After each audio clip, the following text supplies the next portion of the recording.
पिछले हफ्ते कि मैं थोड़े नाल हर हफ्ते एक बार गल करूँगा, इसलिए कि तुसी मैनू सोशल मीडिया ते बहुत सवाल करते हो, बहुत गल्लां दसदे हो और वो कदे 400 कदे 500 ਇਹੋ ਜਿਹੇ सवाल आ जाते हैं। मेरे वास्ते बह के कल्ले कल्ले ਦਾ देना औखा हो जाता है।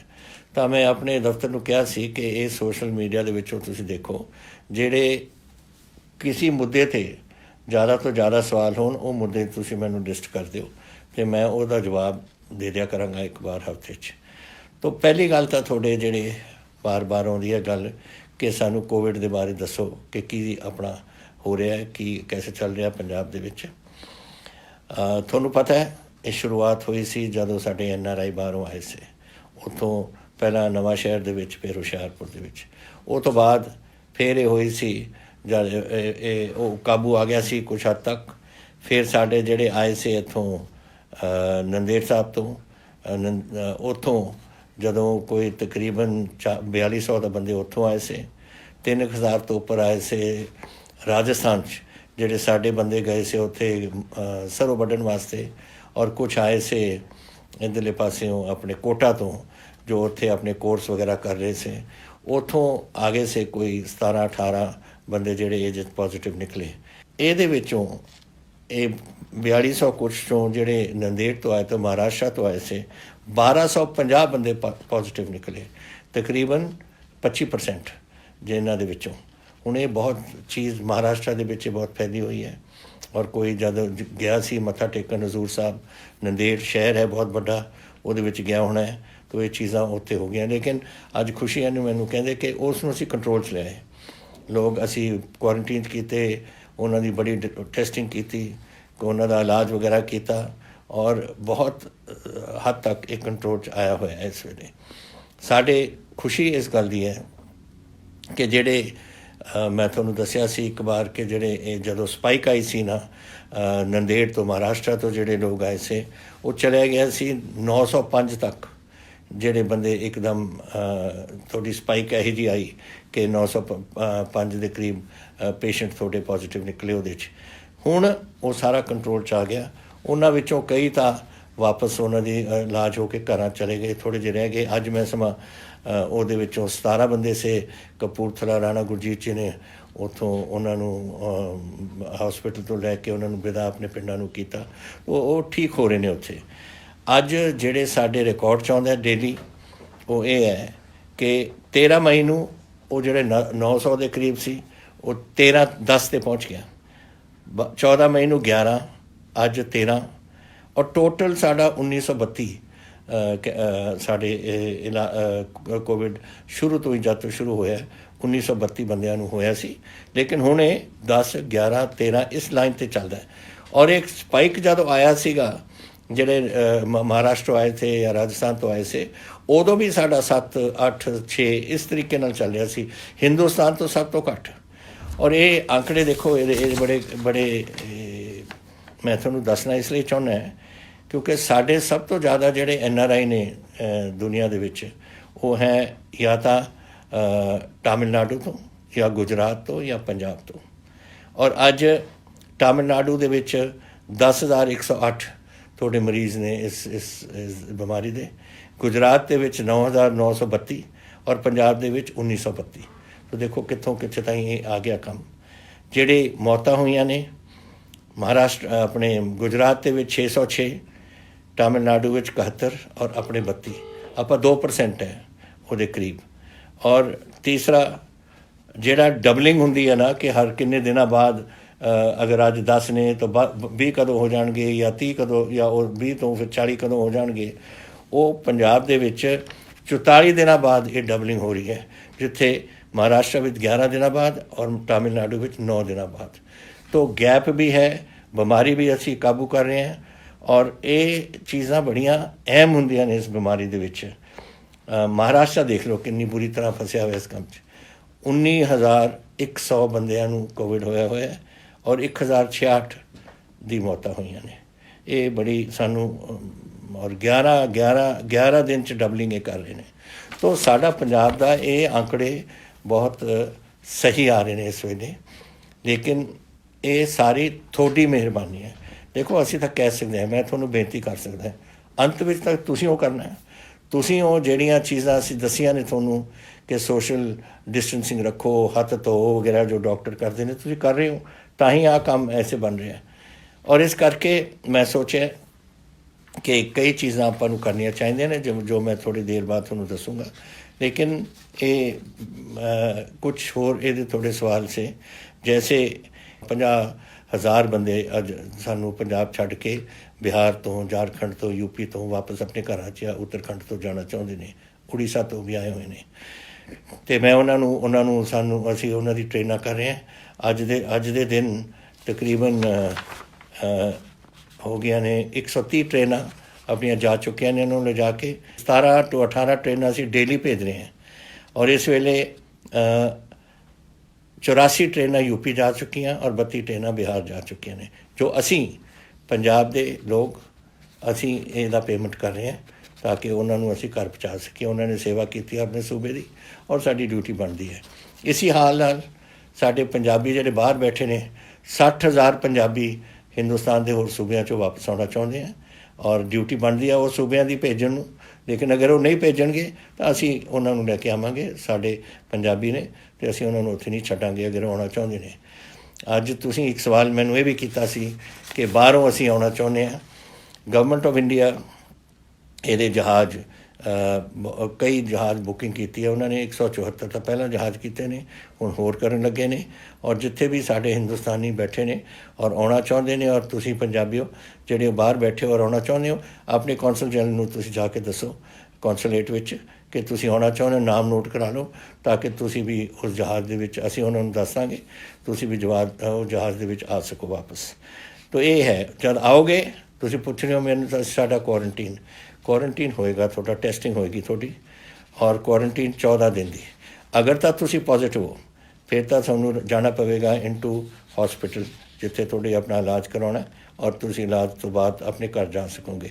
ਜਿਨ੍ਹਾਂ ਨੂੰ ਸਿਰਫ ਏਸਿਮਟੋਮੈਟਿਕ ਹੋ ਜਾਂ ਕੁਝ ਬਿਮਾਰੀ ਨਹੀਂ ਹੈ, ਉਹਨਾਂ ਨੂੰ ਅਸੀਂ ਘਰ ਭੇਜ ਦਾਂਗੇ ਕੁਆਰੰਟੀਨ ਵਾਸਤੇ। ਤੁਸੀਂ ਘਰਾਂ 'ਚ ਬੈਠੋ ਔਰ ਤੁਹਾਨੂੰ 14 ਦਿਨ ਉੱਥੇ ਬਿਤਾਉਣੇ ਪੈਣਗੇ। ਫਿਰ ਤੁਹਾਡਾ ਟੈਸਟ ਹੋਊ, ਅਗਰ ਤੁਸੀਂ ਠੀਕ ਹੋ ਫਿਰ ਤੁਸੀਂ ਆਪਣੀ ਇਹ ਕੁਆਰੰਟੀਨ ਦਾ ਕੰਮ ਤੁਹਾਡਾ ਬੰਦ ਹੋ ਜਾਊਗਾ। ਇਹ ਗੱਲਾਂ ਤੁਸੀਂ ਮੈਨੂੰ ਇਹ ਪੁੱਛੀਆਂ ਨੇ ਕੋਵਿਡ ਦੇ ਬਾਰੇ, ਇਹ ਮੈਂ ਤੁਹਾਨੂੰ ਦੱਸਿਆ। ਬਾਹਰੋਂ ਇਸ ਵੇਲੇ ਜੈਸੇ ਮੈਂ ਤੁਹਾਨੂੰ ਦੱਸਿਆ 60,000 ਤੱਕ ਕਰੀਬ ਪੰਜਾਬੀ ਬਾਹਰੋਂ ਹਿੰਦੁਸਤਾਨ ਦੇ ਸੂਬਿਆਂ ਤੋਂ ਆਉਣਾ ਚਾਹੁੰਦੇ। ਲੇਕਿਨ ਇਹ 60 ਤਾਂ ਬਹੁਤ ਅੱਗੇ ਵੱਧ ਸਕਦਾ। ਇਹ ਤਾਂ ਸਿਰਫ ਸਾਡੇ ਵੈਬਸਾਈਟ 'ਤੇ ਆਇਆ ਔਰ ਵੈਬਸਾਈਟ ਤੋਂ ਇਲਾਵਾ ਕਈਆਂ ਨੂੰ ਤਾਂ ਪਤਾ ਵੀ ਨਹੀਂ ਹੋਣਾ ਕਿ ਸਾਡਾ ਵੈਬਸਾਈਟ ਕੀ ਹੈ ਕਿਤੇ ਨਹੀਂ। ਜਿਹੜੇ ਕੋਈ ਰਹਿ ਜਾਂਦੇ ਹੋ ਤੁਸੀਂ, ਅਗਰ ਤੁਸੀਂ ਆਉਣਾ ਚਾਹੁੰਦੇ ਹੋ ਸਾਨੂੰ ਦੱਸ ਦਿਓ, ਅਸੀਂ ਤੁਹਾਨੂੰ ਲਿਆਵਾਂਗੇ। ਔਰ ਜਿਹੜੇ ਵਿਦੇਸ਼ਾਂ ਤੋਂ ਆ ਰਹੇ ਨੇ, ਜੋ ਸਾਨੂੰ ਖਬਰ ਆਈ ਹੈ ਐਕਸਟਰਨਲ ਅਫੇਅਰਸ ਮਿਨਿਸਟਰੀ ਤੋਂ ਕਿ ਤਕਰੀਬਨ 20,000 ਦੇ ਕਰੀਬ ਆਪਣੇ ਪੰਜਾਬੀ ਇੱਥੇ ਵਾਪਸ ਆਉਣਾ ਚਾਹੁੰਦੇ ਨੇ। ਤਾਂ ਜੈਸੇ ਮੈਂ ਤੁਹਾਨੂੰ ਦੱਸਿਆ ਆਪਣੇ ਕੌਂਸੂਲੇਟਾਂ ਨੂੰ ਆਪਣਾ ਨਾਂ ਪਹੁੰਚਾਓ ਜ਼ਰੂਰ। ਸਕੂਲਾਂ ਦੇ ਬਾਰੇ ਦੇਖੋ, ਇਹ ਸਕੂਲਾਂ ਦੇ ਵਿੱਚ ਇਹ ਬਿਮਾਰੀਆਂ ਫੈਲ ਸਕਦੀਆਂ ਨੇ, ਵਾਇਰਲ ਹੁੰਦੀਆਂ ਨੇ, ਕਈ ਚੀਜ਼ਾਂ ਹੁੰਦੀਆਂ ਨੇ। ਦੇਖੋ ਆਪਣੇ ਚਿਕਨ ਪੌਕਸ ਹੁੰਦੀ ਹੈ, ਮੰਪਸ ਹੁੰਦੇ ਨੇ, ਇੱਕ ਬੱਚੇ ਤੋਂ ਦੂਜੇ ਬੱਚੇ, ਤੀਜੇ ਬੱਚੇ, ਚੌਥੇ ਬੱਚੇ ਤੱਕ ਜਾ ਸਕਦੀਆਂ ਨੇ। ਔਰ ਤਾਂ ਹੀ ਉਹ ਸਕੂਲਾਂ ਵਿੱਚ ਵੀ ਕੋਈ ਹੋ ਜਾਏ, ਜੋ ਬੋਰਡਿੰਗ ਸਕੂਲ ਨੇ ਉੱਥੇ ਕੁਆਰੰਟੀਨ ਦੇ ਵਿੱਚ ਪਾ ਦਿੰਦੇ ਨੇ, ਨਹੀਂ ਕਹਿੰਦੇ ਨੇ ਘਰਾਂ ਜਾ ਕੇ ਤੁਸੀਂ ਆਪਣੀ ਕੁਆਰੰਟੀਨ 'ਚ ਰਹੋ। ਇਹੀ ਤਰੀਕਾ ਹੈ ਵਾਇਰਸ ਨੂੰ ਕੰਟਰੋਲ ਕਰਨ ਦਾ, ਇੱਕੋ ਹੀ ਤਰੀਕਾ ਹੈ। ਅਤੇ ਸੋਸ਼ਲ ਡਿਸਟੈਂਸਿੰਗ ਰੱਖੋ, ਬੱਚਿਆਂ ਨੂੰ ਇਕੱਠੇ ਨਾ ਹੋਣ ਦਿਓ। ਹੁਣ ਇਕੱਠੇ ਤਾਂ ਸਕੂਲਾਂ ਦੇ ਵਿੱਚ ਕੈਸੇ ਰੋਕੋਗੇ ਤੁਸੀਂ? ਬੈਂਚ 'ਤੇ ਬਹਿੰਦੇ ਨੇ ਜਾਂ ਖੇਡਦੇ ਨੇ ਜਾਂ ਕੁਛ, ਇੱਕ ਦੂਜੇ ਦੇ ਨਾਲ ਤਾਂ ਮਿਲਣਗੇ ਹੀ। ਕੋਈ ਫੁੱਟਬਾਲ ਖੇਡਦਾ ਹੈ, ਕੋਈ ਕੁਛ ਹੋਰ ਚੀਜ਼ ਖੇਡਦੇ, ਤੁਸੀਂ ਰੋਕ ਨਹੀਂ ਸਕਣਾ ਇਸ ਨੂੰ। ਲੇਕਿਨ ਅਸੀਂ ਸਕੂਲਾਂ ਨੂੰ ਇਹ ਜ਼ਰੂਰ ਕਿਹਾ ਕਿ ਇਹਦੇ ਦੌਰਾਨ ਕੋਈ ਇਨਕਰੀਜ਼ ਨਹੀਂ ਹੋਏਗੀ ਉਹਨਾਂ ਦੀ ਫੀਸ ਦੀ। ਇਸ ਸਾਲ ਮੈਂ ਇਹਨਾਂ ਨੂੰ ਭੇਜ ਚੁੱਕਿਆ ਆਰਡਰ ਕਿ ਕੋਈ ਤੁਸੀਂ ਜਿਹੜਾ 8% ਅਸੀਂ ਇਨਕਰੀਜ਼ ਅਲਾਉ ਕਰ ਦਿੰਦੇ ਹਾਂ ਆਪਣੇ ਪ੍ਰਾਈਵੇਟ ਸਕੂਲਸ ਨੂੰ ਕਿ ਤੁਸੀਂ 8% ਤਾਈਂ ਆਪਣਾ ਵਧਾ ਸਕਦੇ ਹੋ ਆਪਣੀ ਫੀਸ, ਉਹ ਨਹੀਂ ਹੋਣਗੀਆਂ ਇਸ ਸਾਲ। ਪਹਿਲੀ ਗੱਲ ਤਾਂ ਇਹ ਹੈ। ਦੂਸਰਾ, ਔਨਲਾਈਨ ਐਜੂਕੇਸ਼ਨ ਰੱਖਣ, ਕਿਉਂਕਿ ਸਾਨੂੰ ਨਹੀਂ ਪਤਾ। ਅੱਜ ਮੈਨੂੰ ਤੁਸੀਂ ਪੁੱਛੋ ਕਿ ਕਿੰਨੀ ਦੇਰ ਕੋਵਿਡ ਚੱਲੇਗਾ, ਉਹ ਵੀ ਸਵਾਲ ਹੈ ਇੱਕ ਤੁਹਾਡਾ। ਮੈਂ ਕੈਸੇ ਦੱਸਾਂ ਤੁਹਾਨੂੰ ਕਿ ਦੁਨੀਆ 'ਚ ਨਹੀਂ ਪਤਾ ਕੈਸੇ ਚੱਲ ਰਿਹਾ। Nobody knows. ਇਹ ਬਿਮਾਰੀ ਇਹੋ ਜਿਹੀ ਹੈ ਜਿਹੜੀ ਚਾਈਨਾ ਤੋਂ ਸ਼ੁਰੂ ਹੋਈ ਔਰ ਚਾਈਨਾ 'ਚ ਫਿਰ ਵਾਪਸ ਪਹੁੰਚ ਗਈ। ਅਮਰੀਕਾ ਦਾ ਦੇਖੋ ਕੀ ਹਾਲ ਹੈ, ਲੱਖਾਂ ਦੇ ਕਰੀਬ ਉੱਥੇ ਲੋਕ ਬਿਮਾਰ ਹੋ ਗਏ ਔਰ ਪਤਾ ਨਹੀਂ 70-80 ਹਜ਼ਾਰ ਦੇ ਕਰੀਬ ਤਾਂ ਮਰ ਗਏ ਨੇ ਉੱਥੇ। ਇਹ ਸਾਰੇ ਕਿਤੇ ਦੁਨੀਆ ਚੱਲੀ ਹੈ ਤਾਂ ਕੋਈ ਕੰਟਰੋਲ ਨਹੀਂ। ਨਾ ਸਾਨੂੰ ਪਤਾ ਹੈ ਬਿਮਾਰੀ ਬਾਰੇ, ਨਾ ਡਾਕਟਰਾਂ ਨੂੰ, ਸਾਇੰਟਿਸਟ ਨੂੰ, ਕਿਸੇ ਨੂੰ ਪਤਾ ਇਸ ਦੇ ਬਾਰੇ। ਤਾਂ ਇਹ ਕਰਕੇ ਸਕੂਲ ਸਾਨੂੰ ਬੰਦ ਰੱਖਣੇ ਪੈਣਗੇ ਜਦ ਤਾਈਂ ਕੁਛ ਇਹਦੀ ਜਾਣਕਾਰੀ ਨਹੀਂ ਹੁੰਦੀ। ਔਰ ਇਹ ਨਹੀਂ ਪਤਾ ਲੱਗਦਾ ਕਿ ਇਹਦਾ ਅਸੀਂ कैसे ਇਲਾਜ ਇਹਦਾ ਕਰਾਂਗੇ। ਸੋ ਇਹ ਤੁਹਾਨੂੰ ਔਖੀ ਘੜੀ ਤੁਹਾਨੂੰ ਕੱਟਣੀ ਪਊ। ਮੈਂ ਜਾਣਦਾ ਬੱਚਿਆਂ ਦੀ ਜਿਹੜੀ ਪੜ੍ਹਾਈ ਹੈ ਉਹ ਨਹੀਂ ਹੋਣੀ, ਲੇਕਿਨ ਔਨਲਾਈਨ ਤੁਸੀਂ ਅਗਰ ਜਿਹੜੇ ਸਕੂਲ ਕਰ ਸਕਦੇ ਨੇ ਤੁਸੀਂ ਕਰੋ। ਉਹਦੇ ਵਾਸਤੇ ਔਨਲਾਈਨ ਵਾਸਤੇ ਤਾਂ ਵੱਖ ਗੱਲ ਹੈ, ਲੇਕਿਨ ਹੋਰ ਕੋਈ ਬਿੱਲ ਨਹੀਂ ਤੁਸੀਂ ਲਾਉਣੇ। ਜੈਸੇ ਬਿਲਡਿੰਗ ਚਾਰਜਸ ਹੁੰਦੇ ਨੇ, ਟਰਾਂਸਪੋਰਟੇਸ਼ਨ ਚਾਰਜਸ, ਮੀਲ ਚਾਰਜਸ ਵਗੈਰਾ ਇਹ ਨਹੀਂ ਲੱਗਣਗੇ। ਅਗਰ ਤੁਸੀਂ ਔਨਲਾਈਨ ਦੀ ਸਿਖਲਾਈ ਹੈ ਉਹਦਾ ਜਿਹੜਾ ਕੁਝ ਤੁਹਾਡਾ ਖਰਚਾ ਹੁੰਦਾ ਉਹ ਤੁਸੀਂ ਬੇਸ਼ੱਕ ਚਾਰਜ ਕਰ ਸਕਦੇ ਹੋ। ਤੋ ਇਹ ਗੱਲਾਂ ਅਸੀਂ ਕਈ ਚੀਜ਼ਾਂ ਇਹ ਪ੍ਰਾਈਵੇਟ ਸਕੂਲਸ ਨੂੰ ਲਿਖ ਕੇ ਭੇਜੀਆਂ ਨੇ, ਅਖਬਾਰ 'ਚ ਆ ਜਾਣਗੀਆਂ। ਔਰ ਮੈਂ ਆਸ ਕਰਦਾ ਕਿ ਤੁਸੀਂ ਆਪਣੇ ਬੱਚਿਆਂ ਨੂੰ ਪੜ੍ਹਾਓ ਜ਼ਰੂਰ। ਔਰ ਜੈਸੇ ਹੀ ਸਾਨੂੰ ਪਤਾ ਲੱਗਦਾ ਹੈ ਕਿ ਇਹ ਕੰਮ ਹੁਣ ਦਬਣ ਲੱਗ ਗਿਆ ਔਰ ਕੋਈ ਇਹਦਾ ਕੋਈ ਇਲਾਜ ਮਿਲ ਰਿਹਾ ਤਾਂ ਅਸੀਂ ਸਕੂਲ ਖੋਲ੍ਹ ਸਕਾਂਗੇ। ਇਹ ਤੁਹਾਡੇ ਬੱਚਿਆਂ ਦੀ ਬਿਹਤਰੀ ਵਾਸਤੇ ਹੈ, ਤੁਹਾਡੇ ਪਰਿਵਾਰ ਦੀ ਔਰ ਤੁਹਾਡੇ ਬੱਚਿਆਂ ਦੀ ਸਿਹਤ ਵਾਸਤੇ ਹੈ। And I am not willing to take risk. ਮੈਂ ਰਿਸਕ ਨਹੀਂ ਲਊਂਗਾ ਕਿ ਤੁਹਾਡੇ ਬੱਚਿਆਂ ਨੂੰ ਮੈਂ ਇੱਥੇ ਇਹੋ ਜਿਹੀ ਚੀਜ਼ 'ਚ ਫਸਾਵਾਂ ਜਿੱਥੇ ਉਹਨਾਂ ਨੂੰ ਬਿਮਾਰੀਆਂ ਹੋਣ ਜਿਹਦੇ ਤੋਂ ਸ਼ਾਇਦ ਨਿਕਲ ਨਾ ਸਕਣ। ਤੋ ਇਹ ਜ਼ਰੂਰੀ ਹੈ, ਮੇਰੀ ਜ਼ਿੰਮੇਵਾਰੀ ਹੈ ਔਰ ਮੈਂ ਆਸ ਕਰਦਾ ਕਿ ਤੁਸੀਂ ਇਸ ਜ਼ਿੰਮੇਵਾਰੀ ਦਾ ਮੇਰਾ ਸਾਥ ਦਿਓਗੇ। ਖੁਸ਼ੀਆਂ ਇਸ ਗੱਲ ਦੀਆਂ ਜ਼ਰੂਰ ਨੇ ਕਿ ਜੈਸੇ ਤੁਸੀਂ ਮੈਨੂੰ ਇਹ ਵੀ ਪੁੱਛਿਆ ਸੀ ਫਸਲ ਦੇ ਬਾਰੇ ਕਿ ਤੁਸੀਂ ਹੁਣ ਸਾਉਣੀ ਆ ਰਹੀ ਹੈ, ਸਾਉਣੀ ਦੀ ਆਪਾਂ ਫਸਲ ਕੀ ਕਰਾਂਗੇ।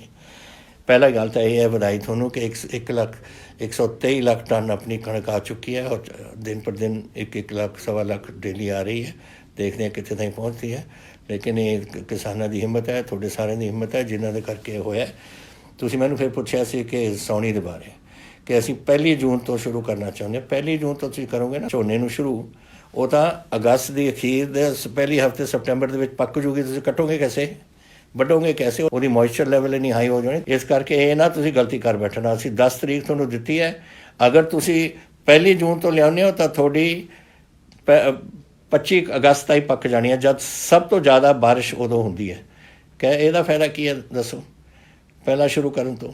ਤਾਂ ਤੁਸੀਂ ਇਹ ਮੇਰੀ ਗੱਲ ਮੰਨੋ, 10 ਜੂਨ ਠੀਕ ਟਾਈਮ ਹੈ। ਉਹ ਫਿਰ ਸਪਟੈਂਬਰ ਵਿਚਾਲੇ ਜਾ ਕੇ ਇਹ ਪੱਕੂਗੀ, ਉਦੋਂ ਤੁਸੀਂ ਇਸ ਨੂੰ ਵਾਢੀ 'ਚ ਲੱਗ ਸਕਦੀ ਹੈ ਔਰ ਮੰਡੀ 'ਚ ਆ ਸਕਦੀ ਹੈ। ਤਾਂ ਇਹ ਗੱਲ ਮੈਂ ਤੁਹਾਨੂੰ ਇਹ ਦੱਸਣਾ ਚਾਹੁੰਦਾ ਸੀ। ਹੋਰ ਥੋੜ੍ਹੇ ਸਵਾਲ ਸੇ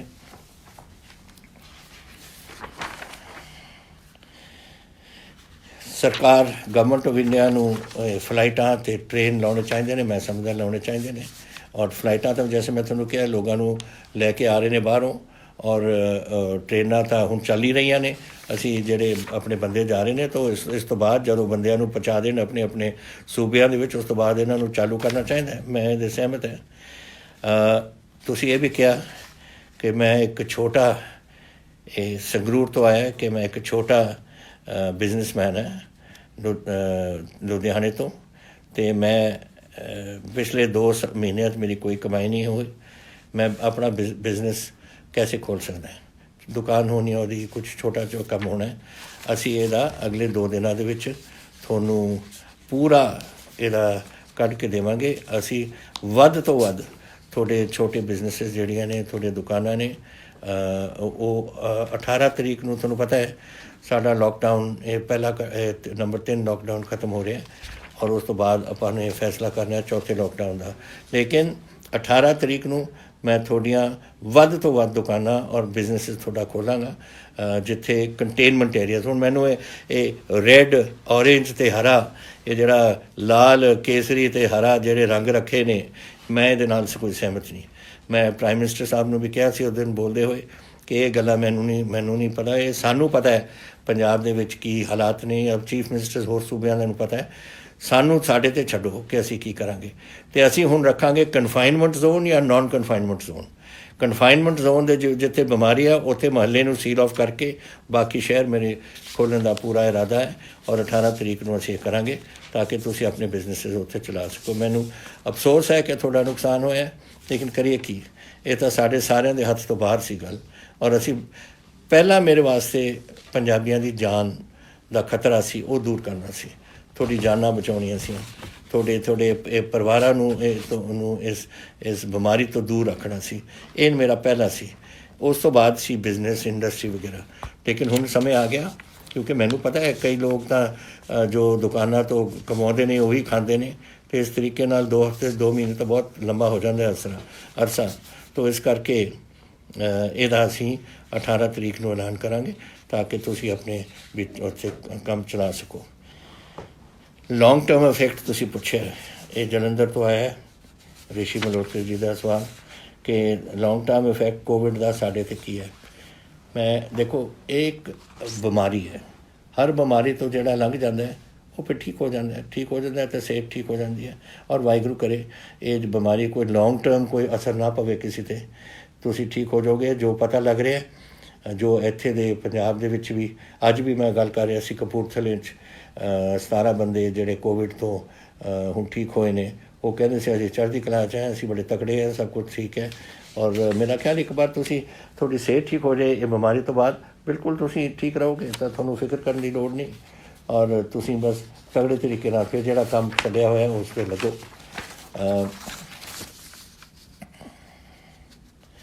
ਇੰਡਸਟਰੀਅਲਿਸਟ ਦਾ ਇੱਕ ਹੋਰ ਆਇਆ ਕਿ we are not getting chance to open factories ਥੋੜ੍ਹੀਆਂ ਖੁਲਾਤੀਆਂ ਵੱਡੀਆਂ, ਜਿਹੜੀਆਂ ਜਿਹੜੇ ਨੌਨ ਰੈੱਡ ਜ਼ੋਨ ਜਿਹੜਾ ਕੰਟੇਨਮੈਂਟ ਜ਼ੋਨ ਦੇ ਵਿੱਚੋਂ ਉਹ ਤਾਂ ਖੁੱਲ੍ਹ ਗਈਆਂ ਨੇ।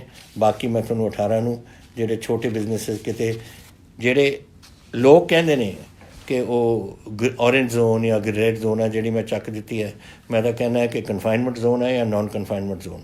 ਕਨਫਾਈਨਮੈਂਟ ਜ਼ੋਨ ਵਿੱਚ ਜਿੱਥੇ ਮੁਹੱਲਾ ਹੈ ਉਸ ਨੂੰ ਆਈਸੋਲੇਟ ਕਰਾਂਗੇ, ਇਹਦੇ ਇੱਕ ਬਫਰ ਜ਼ੋਨ ਛੱਡ ਦਾਂਗੇ ਔਰ ਬਾਕੀ ਅਸੀਂ ਸਭ ਕੁਝ ਖੋਲ੍ਹ ਦਾਂਗੇ।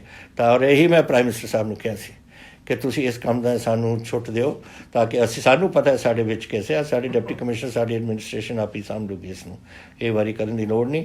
ਲੇਕਿਨ ਮੈਂ ਚਾਹੁੰਦਾ ਕਿ ਜ਼ਿਆਦਾ ਤੋਂ ਜ਼ਿਆਦਾ ਸਾਡੀ ਕਾਮਰਸ ਵਧੇ, ਸਾਡੀ ਬਿਜ਼ਨਸ ਵਧੇ, ਸਾਡੀ ਇੰਡਸਟਰੀ ਵਧੇ ਔਰ ਸਾਡੇ ਲੋਕਾਂ ਦੀ ਨੌਕਰੀਆਂ ਵਧਣ ਔਰ ਤੁਹਾਡੇ ਆਮਦਨ ਦੇ ਸਾਧਨ ਬਣਨ।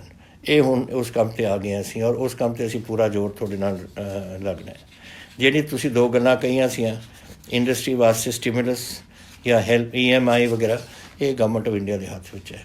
ਅਸੀਂ ਇਹਦੇ ਬਾਰੇ 26 ਮਾਰਚ ਨੂੰ ਮੈਂ ਇੱਕ ਚਿੱਠੀ ਲਿਖ ਚੁੱਕੇ ਹਾਂ ਪ੍ਰਾਈਮ ਮਿਨਿਸਟਰ ਨੂੰ ਔਰ ਮੈਂ ਉਸ ਨੂੰ ਫੋਲੋ ਅਪ ਕਰਾਂਗਾ ਕਿ ਜਿਹੜੇ ਹੁਣ ਤੁਸੀਂ ਐਲਾਨ ਕਰ ਰਹੇ ਹੋ ਯਾਨੀ ਕਿ 20 ਲੱਖ ਕਰੋੜ ਅਸੀਂ ਪੂਰੇ ਹਿੰਦੁਸਤਾਨ ਦੇਣਾ, ਉਹ ਉਹਨਾਂ ਕੀ ਦੇਣਾ ਹੈ, ਕੈਸੇ ਦੇਣਾ ਹੈ, ਕੀ ਕੁਝ ਕਰਨਾ ਹੈ, ਉਹ ਅਸੀਂ ਲਿਖ ਰਹੇ ਹਾਂ ਲੈਟਰ।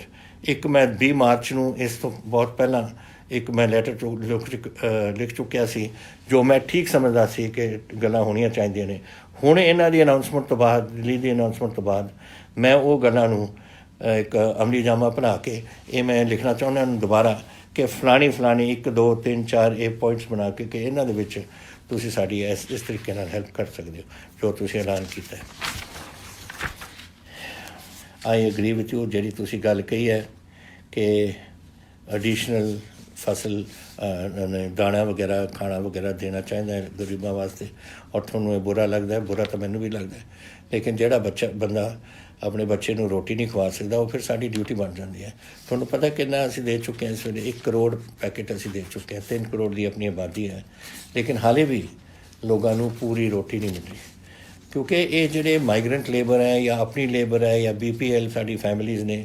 ਹੁਣ ਮਾਈਗਰੈਂਟ ਲੇਬਰ ਤਾਂ 13 ਲੱਖ ਬੈਠੀ ਹੈ, ਉਹ ਜਦੋਂ ਉਹਨਾਂ ਨੂੰ ਕੋਈ ਨੌਕਰੀ ਨਾ ਮਿਲੇ ਤਾਂ ਫਿਰ ਉਹ ਵਿਚਾਰੇ ਰੋਟੀ ਖਾਣਗੇ ਕਿੱਥੋਂ, ਤਾਂ ਦਿਹਾੜੀਦਾਰ ਨੇ ਸਾਰੇ। ਇਸ ਕਰਕੇ ਸਾਨੂੰ ਰੋਟੀ ਦੇਣੀ ਪੈ ਰਹੀ ਔਰ ਚੱਲ ਰਹੀ ਹੈ ਇਸ ਵੇਲੇ, ਬੰਦ ਨਹੀਂ ਹੋ ਰਹੀ, ਅਸੀਂ ਬੰਦ ਨਹੀਂ ਕਰਾਂਗੇ। ਅਸੀਂ ਜਿਹੜਾ ਭੁੱਖਾ, ਮੈਂ ਪਹਿਲਾਂ ਕਿਹਾ ਇੱਕ ਵਾਰ, ਪੰਜਾਬ ਦੇ ਵਿੱਚ ਅਸੀਂ ਕਿਸੇ ਨੂੰ ਭੁੱਖੇ ਸੌਣ ਨਹੀਂ ਦੇਣਾ ਔਰ ਇਹੀ ਗੱਲ 'ਤੇ ਅਸੀਂ ਜੋ ਕੁਝ ਲੋੜ ਹੈ ਸਾਨੂੰ ਇਹ ਗਰੀਬਾਂ ਦੀ ਮਦਦ ਕਰਨ ਵਾਸਤੇ, ਇਹ ਸਾਡੀ ਸਾਰਿਆਂ ਦੀ ਡਿਊਟੀ ਬਣਦੀ ਹੈ ਔਰ ਸਰਕਾਰ ਦੀ ਡਿਊਟੀ ਬਣਦੀ ਹੈ ਕਿ ਉਹਨਾਂ ਨੂੰ ਅਸੀਂ ਪੂਰਾ ਉਹਨਾਂ ਦਾ ਰਾਸ਼ਨ ਪਾਣੀ ਸਾਰਾ ਦੇ ਸਕੀਏ। ਤੁਸੀਂ ਫਿਰ ਕਿਹਾ ਸੀ ਕਿ ਪੰਜਾਬ ਟਰਾਂਸਪੋਰਟ ਕਦੋਂ ਰਿਜ਼ਿਊਮ ਹੋ ਜਾਏਗੀ, ਇਹ ਮੈਂ ਤੁਹਾਨੂੰ ਦੱਸਦਾ 18 ਤਰੀਕ ਤੋਂ ਅਸੀਂ ਇਹਨੂੰ ਰਿਜ਼ਿਊਮ ਕਰਾਂਗੇ ਜਿੱਦਣ ਇਹ ਕੋਵਿਡ ਪਹਿਲਾਂ ਹੋਏਗਾ। ਹੁਣ ਮੈਂ ਕੋਵਿਡ ਦੇ ਬਾਰੇ ਤੁਹਾਨੂੰ ਇੱਕ ਗੱਲ ਦੱਸਣਾ ਚਾਹੁੰਦਾ ਕਿ 18 ਤਰੀਕ ਨੂੰ ਇਹ ਜਿਹੜਾ ਲੋਕਡਾਊਨ ਸੀ ਨੰਬਰ 3 ਲੋਕਡਾਊਨ ਇਹ ਬੰਦ ਹੋਣਾ। ਪਤਾ ਨਹੀਂ government of India Ki announce ਕਰ ਰਹੀ ਹੈ ਨਹੀਂ ਅਨਾਊਂਸ ਕਰ ਰਹੀ, ਲੇਕਿਨ ਮੈਂ ਇਸ ਗੱਲ ਨੂੰ ਅੱਗੇ ਲੈ ਕੇ ਜਾਵਾਂਗਾ। ਮੈਂ ਕਰਫਿਊ ਹਟਾ ਦੇਣੀ ਹੈ, ਕੋਈ ਕਰਫਿਊ ਨਹੀਂ ਹੋਏਗਾ ਪੰਜਾਬ 'ਚ 18 ਤਰੀਕ ਤੋਂ, ਲੇਕਿਨ ਲੋਕਡਾਊਨ ਅਸੀਂ ਰੱਖਾਂਗੇ। ਇਹ ਤੁਹਾਡੀ ਹਿੰਮਤ ਔਰ ਇਹ ਲੋਕਡਾਊਨ ਦਾ ਹੈ ਕਿ ਸਾਡੇ ਪੰਜਾਬ ਅੱਜ ਬਚਿਆ ਹੋਇਆ ਹੈ। ਅੱਜ ਹੁਣ ਜਿਹੜੇ ਦੇਖੋ ਅਗਰ 60,000 ਲੋਕ ਬਾਹਰੋਂ ਆ ਜਾਣ ਅਤੇ 20 ਲੱਖ ਵਿਦੇਸ਼ਾਂ ਤੋਂ ਆ ਜਾਣ ਅਤੇ ਸਾਨੂੰ ਉਹਦਾ ਧਿਆਨ ਰੱਖਣਾ ਪਊ। ਅਸੀਂ ਉਹਨਾਂ ਨੂੰ ਕੁਆਰੰਟੀਨ 'ਚ ਪਾਵਾਂਗੇ ਸਾਰਿਆਂ ਨੂੰ, ਲੇਕਿਨ ਫਿਰ ਵੀ ਕੁਝ ਘੁੰਮਦੇ ਨੇ, ਉਦੋਂ ਜਦ ਅਸੀਂ ਆਉਂਦੇ ਨੇ ਉਦੋਂ ਤਾਂ ਲੱਗਦੇ ਨੇ ਪੋਜ਼ੀਟਿਵ, ਹਫ਼ਤੇ ਬਾਅਦ 10 ਦਿਨ ਬਾਅਦ ਫਿਰ ਉਹਨਾਂ ਨੂੰ ਕੋਈ ਬਿਮਾਰੀ ਲੱਗ ਜਾਂਦੀ ਕਿਉਂਕਿ ਬਿਮਾਰੀ 5ਵੇਂ ਔਰ 7ਵੇਂ ਦਿਨ ਦੇ ਦਰਮਿਆਨ ਇਹ ਦਿਖਦੀ ਹੈ। ਜਿਹਨੂੰ ਲੱਗ ਜਾਂਦੀ ਹੈ ਪਹਿਲੇ ਦਿਨ ਤਾਂ ਠੀਕ ਹੁੰਦਾ, ਤਾਂ ਜਦ ਪਾਲਮ ਆ ਜਾਏ ਉਦੋਂ ਤਾਂ ਠੀਕ ਲੱਗਦਾ ਹੈ, ਉਦੋਂ ਟੈਸਟ ਵੀ ਕਲੀਅਰ ਹੋਣਗੇ, ਲੇਕਿਨ ਹਫ਼ਤੇ 10 ਦਿਨ ਬਾਅਦ ਫਿਰ ਹੋ ਸਕਦਾ ਫਿਰ ਕੀ ਕਰਾਂਗੇ। ਤੋ ਇਸ ਕਰਕੇ ਸਾਨੂੰ ਲੋਕਡਾਊਨ ਰੱਖਣਾ ਪਊ ਜਦ ਤੱਕ ਸਾਰੇ ਪੰਜਾਬੀ ਘਰ ਨਹੀਂ ਆਉਂਦੇ। ਲੇਕਿਨ ਮੈਂ ਉਹਦੇ 'ਚ ਰਾਹਤ ਬੜੀ ਦੇਵਾਂਗਾ, ਮੈਂ ਰਾਹਤ ਦੇਵਾਂਗਾ, ਲੇਕਿਨ ਤੁਸੀਂ ਮੇਰਾ ਹੁਣ ਸਾਥ ਤੁਹਾਨੂੰ ਦੇਣਾ ਪਊ। ਦੇਖੋ ਮੈਂ ਨਹੀਂ ਚਾਹੁੰਦਾ ਕਿ ਇਹ ਬਿਮਾਰੀ ਜ਼ਿਆਦਾ ਫੈਲੇ ਇੱਥੇ, ਔਰ ਤੁਸੀਂ ਵੀ ਤੰਗ ਹੋ। ਤੰਗੀ ਇਹ ਜਿਹੜੀ ਲੋਕਡਾਊਨ ਦੀ ਹੁੰਦੀ ਹੈ, ਇਹ ਲੋਕਾਂ ਨੂੰ ਤੰਗ ਕਰਨ ਦੀ ਉਹ ਗੱਲ ਹੈ, ਲੇਕਿਨ ਇਹ ਤੁਹਾਡੀ ਸਿਹਤ ਵਾਸਤੇ ਹੈ। ਔਰ ਤੁਸੀਂ ਮੇਰਾ ਸਾਥ ਦਿੱਤਾ, ਮੈਂ ਤੁਹਾਨੂੰ ਬੇਨਤੀ ਕੀਤੀ ਸੀ ਔਰ 2 ਮਹੀਨੇ ਤੁਸੀਂ ਮੇਰਾ ਸਾਥ ਦੇ ਕੇ ਆਪਾਂ ਪੰਜਾਬ ਬਚਾ ਲਿਆ। ਹੁਣ ਮੇਰੀ ਇੱਕ ਤੁਹਾਨੂੰ ਬੇਨਤੀ ਹੋ ਰਿਹਾ ਕਿ ਮੈਂ 31 ਮਈ ਤਾਈਂ ਇਸ ਨੂੰ ਫਿਰ ਲੈ ਕੇ ਜਾਊਂਗਾ, ਬੜੀ ਰਾਹਤ ਮਿਲੇਗੀ ਉਹਦੇ 'ਚ, ਲੇਕਿਨ ਤੁਸੀਂ ਮੇਰਾ ਸਾਥ ਦੇਣਾ ਤਾਂ ਕਿ ਇਹ ਹੋਰ ਫੈਲੇ ਨਾ। ਇਹ ਜਿਹੜੇ ਲੋਕ ਆਉਣਗੇ 60,000 ਇੱਕ ਔਰ 20,000 ਹੋਰ 80,000 ਹੋਰ ਲੋਕ ਪੰਜਾਬ ਦੇ ਵਿੱਚ ਆਉਣਗੇ, ਅਗਰ ਇਹ ਲਿਆਉਣਗੇ ਇਸ ਨੇ ਥੋੜ੍ਹਾ ਕੰਟਰੋਲ ਆਪਾਂ ਨੂੰ ਰੱਖਣਾ ਪਊ। ਔਰ ਵਾਹਿਗੁਰੂ ਕਰੇ 31 ਮਾਰਚ ਤਾਈਂ ਆਪਾਂ ਨੂੰ ਫਿਰ ਅੱਗੇ ਜਾਣ ਦੀ ਲੋੜ ਨਾ ਪਵੇ, ਅਗਰ ਆਪਾਂ ਕੰਟਰੋਲ ਕਰ ਸਕੀਏ। ਔਰ ਕੰਟਰੋਲ ਕਰਨਾ ਔਰ ਇਹਦਾ ਸੰਭਾਲ ਕਰਨੀ ਇਹ ਤੁਹਾਡੇ ਹੱਥ ਦੇ ਵਿੱਚ ਹੈ। ਤਾਂ ਮੈਂ ਆਸ ਕਰਦਾ ਕਿ ਤੁਸੀਂ ਮੇਰੀ ਗੱਲ ਫੇਰ ਮੰਨੋਗੇ ਇੱਕ ਵਾਰ, ਔਰ ਆਪਾਂ ਆਪਣੇ ਪੰਜਾਬ ਨੂੰ ਇਸ ਬਿਮਾਰੀ ਤੋਂ ਕੱਢੀਏ ਔਰ ਆਪਾਂ ਉਸ ਨੂੰ ਬਚਾਈਏ। ਇੱਕ ਸਵਾਲ ਤੁਸੀਂ ਕੀਤਾ ਸੀ ਕਿ ਗਵਰਨਮੈਂਟ ਦੇ ਵਿੱਚ ਤੁਸੀਂ ਰਿਕਰੂਟਮੈਂਟ ਕਰੋਗੇ ਜਾਂ ਨਹੀਂ। ਇਹ ਤੁਹਾਨੂੰ ਪਤਾ ਹੈ ਕਿ ਅਸੀਂ ਆਪਣੇ ਪਿਛਲੇ ਬਜਟ ਸੈਸ਼ਨ ਦੇ ਦੌਰਾਨ ਐਲਾਨ ਕੀਤਾ ਸੀ ਕਿ ਅਸੀਂ 1 ਲੱਖ ਨੌਕਰੀਆਂ ਇਹਦੇ ਵਿੱਚ ਇਸ ਸਾਲ ਦੇ ਵਿੱਚ ਕਰਾਂਗੇ।